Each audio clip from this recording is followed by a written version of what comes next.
Là, il y avait comme 14 fans qui marchaient ici. On ramasse des pétales de rose, la chambre froide, 2 déshydrateurs qui fonctionnaient avec full plateau. Là, c'est le silence, ça fait bizarre. Je vais juste couper le son pour enlever la seule fan qui reste, celle de la lumière. Attends, là. Ben, il est plus là. Pour ceux qui connaissent le kéfir, aujourd'hui, on fait du kéfir. Sauf que je suis zéro expert.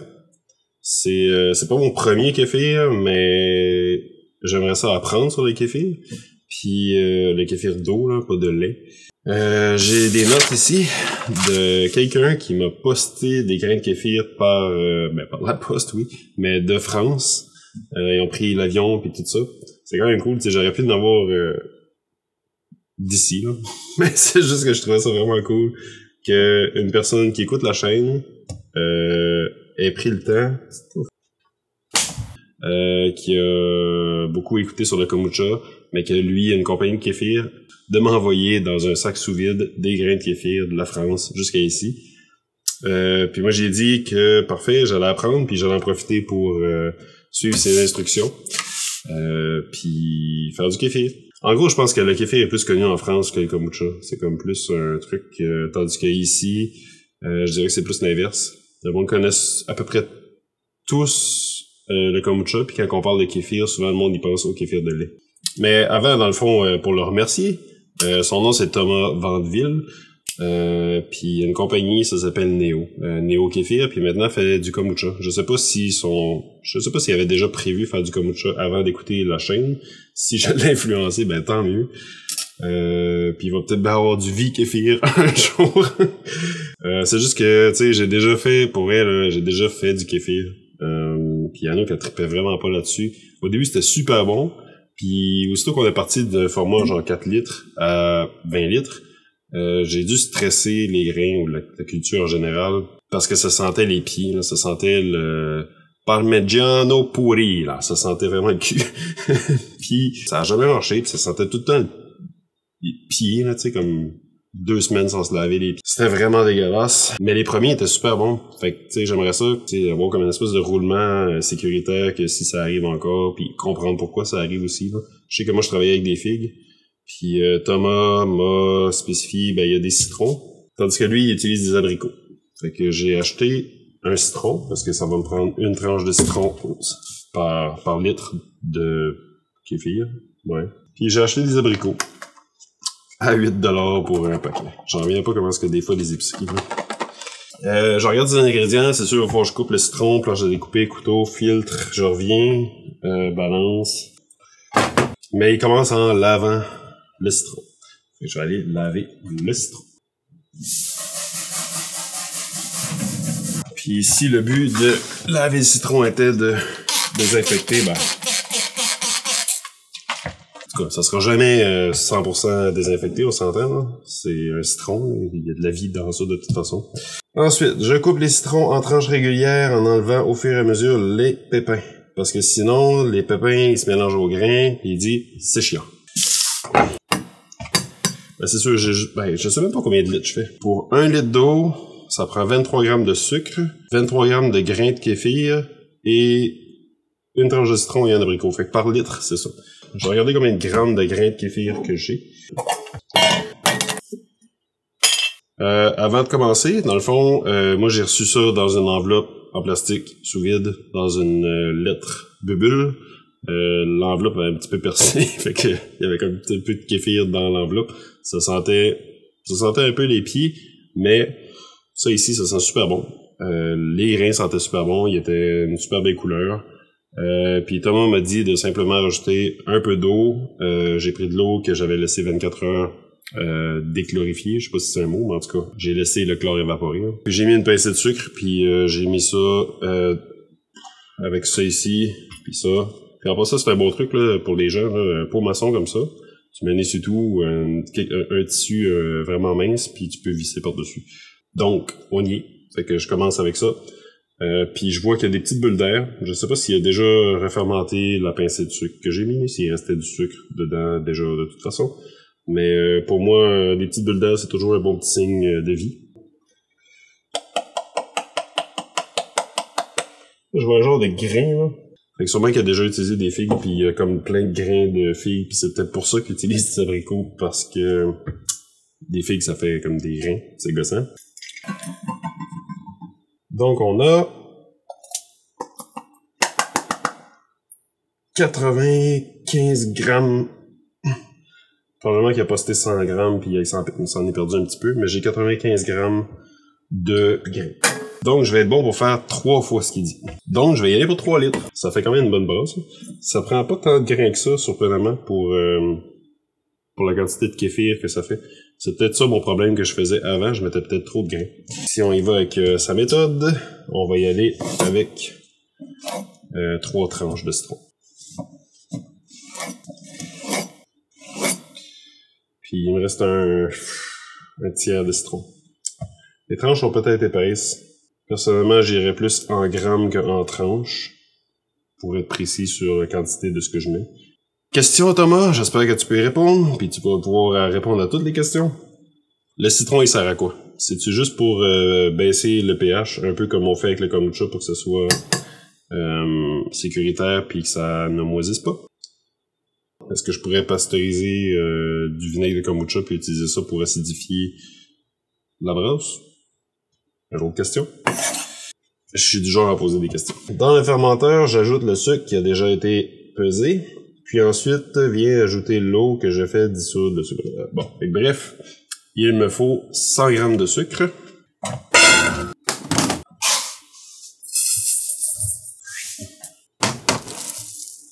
OK pour le sucre. Maintenant, je vais juste peser 3 kilos d'eau pour 3 litres d'eau.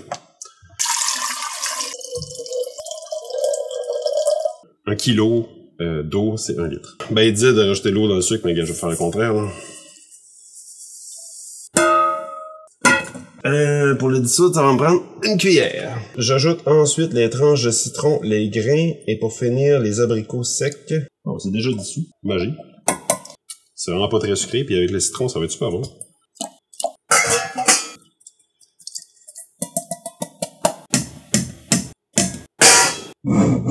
Les grains, le sucre, et puis 3 abricots. Parce que d'après moi, c'est pour les nutriments, mais je viens de voir que ouais, c'est dénoyauté, fait que dans le fond... En tout cas, je vais juste comme les splitter un peu comme ça, pour être certain. 2. 3. C'est tout? Ensuite, je couvre avec un drap et je laisse fermenter 48 heures autour de 26 degrés Celsius. C'est fait 25, fait qu'on est correct. En tout cas, on est proche de 26. Fait que je couvre ça. Un beau plastique rétro.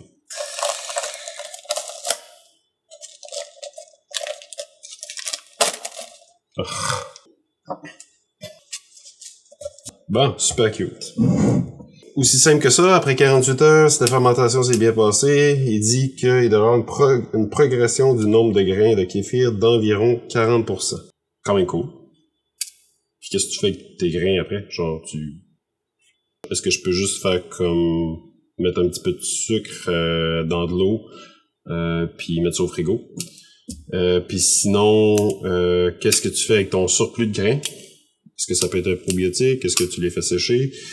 Comment tu les conserves, à part les donner? Là? Je veux dire, à un moment donné, tu finis par en avoir. Ça sert-tu à quelque chose ou c'est vraiment un autre truc qui va au compost? Cool, ben c'est super simple. J'imagine que c'est la base de la base de la base, là. Mais quand même, ça vient directement de la France dans un 3 litres d'eau ici. Je trouve ça vraiment cool. Fait qu'on va embouteiller ça dans 48 heures, puis cool, à plus!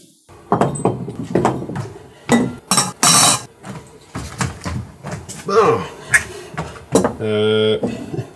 En tout cas, le kéfir est prêt, puis ça a fait une belle petite pellicule, le fun style brette blanche.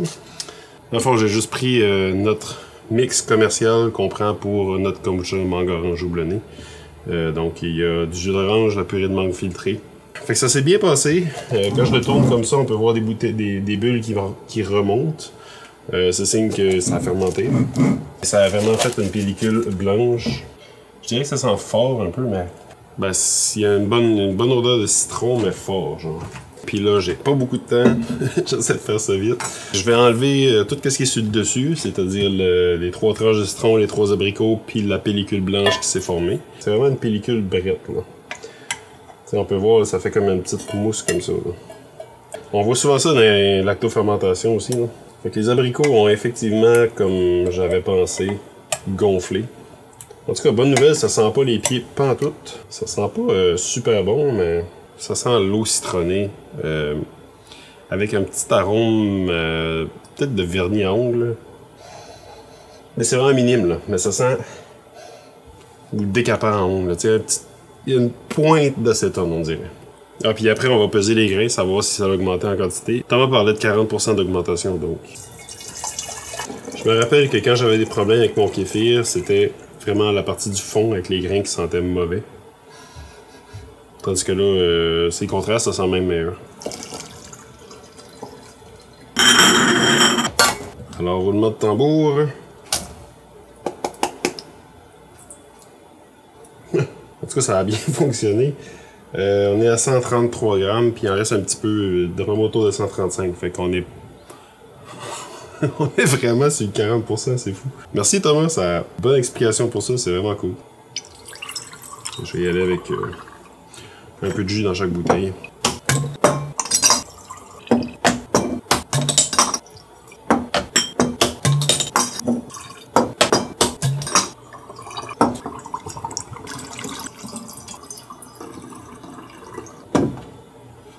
Ah boy.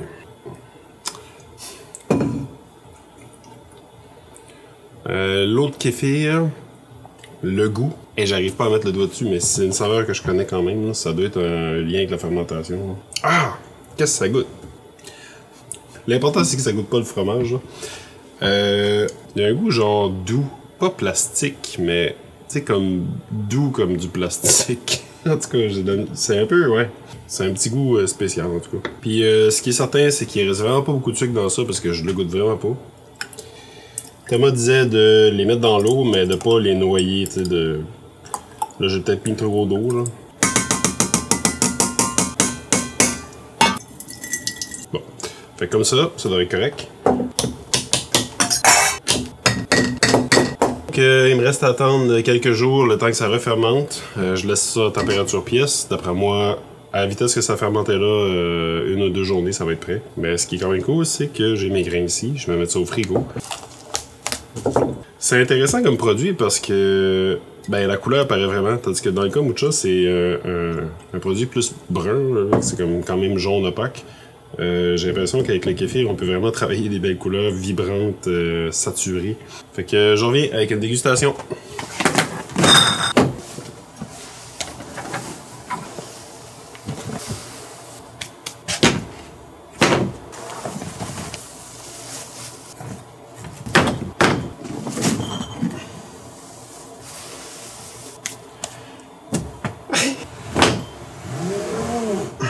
Je vais juste profiter de l'occasion pour montrer un peu c'est quoi de la cueillette sauvage. Aujourd'hui, j'ai rempli 3, ben j'en ai rempli déjà un, puis ça c'est 3 que je viens juste d'aller chercher. C'est toutes des pétales de rose sauvage. Puis là, ben ça, on fait sécher ça avec un peu ça d'espace en check avec des gros ventilateurs dans notre séchoir. Fait que ça ressemble à ça. Fait que pour ce qui est du kéfir, je suis passé hier au local et puis les bouteilles étaient ici. J'en ai ouvert une rapidement puis c'était vraiment là, limite explosif. Donc il est pétillant, beaucoup plus que je pensais, beaucoup plus rapidement que je pensais. C'est vraiment efficace. Je vais même faire attention à l'ouvrir pour être certain.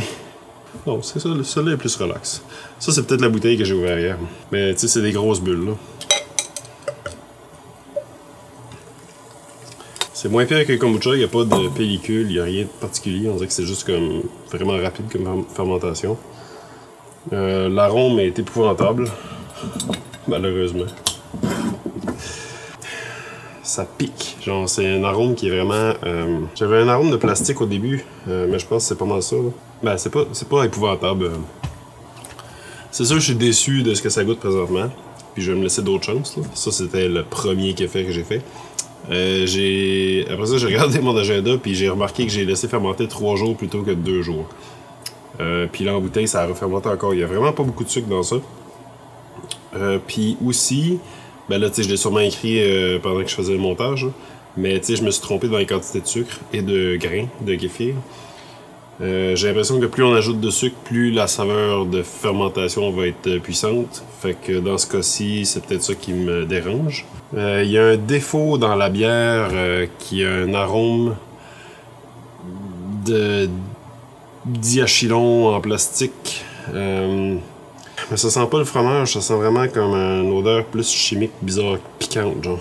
J'ai beau me forcer l'arôme de purée de mangue puis du jus d'orange ressort vraiment pas. Mais je suis capable de le boire, mais je l'apprécie pas, tu sais. C'est pas... Il y a vraiment un goût que je reconnais, que peut-être qu'une personne qui fait du kéfir a déjà goûté, puis lui, ça ne dérange pas. C'est juste que moi, j'ai comme un défaut de bière, puis c'est vraiment prononcé. Je vais essayer de l'améliorer. De toute façon, c'est la première fois. Si vous êtes curieux de voir comment est-ce que je vais apprendre à faire du kéfir, puis si ça va s'améliorer, ben juste à suivre la chaîne. Si vous aimez ça, des styles de fermentation différentes comme ça, ben je vais probablement en faire d'autres, là. Je vais focuser plus sur le kombucha, mais tu sais, on est une compagnie de sauce piquante, on fait de la lactofermentation de piment fort. Quand je vais en avoir, ça va être l'occasion peut-être de montrer notre méthode vraiment simple de lactofermenter nos piments. Il y en a, je peux en montrer. Tiens, juste pour ceux qui sont curieux, là. Ça c'est du Cojilo, c'est un gros piment rouge, pas très fort, que j'ai juste comme passé au blender vite en morceaux. Puis j'ai lactofermenté avec de l'eau salée tout ça. Dans un pot qui est comme fermé, mais pareil comme le kombucha alcoolisé. Si vous suivez la chaîne, je vais mettre une vidéo là. Dans le fond, c'est de fermer le pot, mais pas complètement, comme ça le CO2 sort, mais l'air ne rentre pas. Puis quand la fermentation est terminée, je l'ai fermé. Je ne l'ai jamais réouvert et ça fait depuis l'automne dernier, on est rendu en juillet. En tout cas, bref, si c'est le genre de choses qui vous intéressent, on va en faire. Et Thomas, si tu as écouté ça, dis-moi, qu'est-ce que je fais avec les grains? Est-ce qu'il faut qu'on les rince entre chaque brasse? Parce que c'est ce que j'ai déjà entendu. Est-ce qu'on les met toujours au frigo entre chaque brasse pour les calmer un petit peu? Ou si on peut brasser sans arrêt comme ça, malgré qu'ils sont vraiment efficaces, là. En tout cas, merci pour les grains, ça fonctionne. Il me reste à améliorer le processus et être un petit peu plus assidu sur les températures. Peut-être les températures, mais surtout les temps de fermentation. Cheers!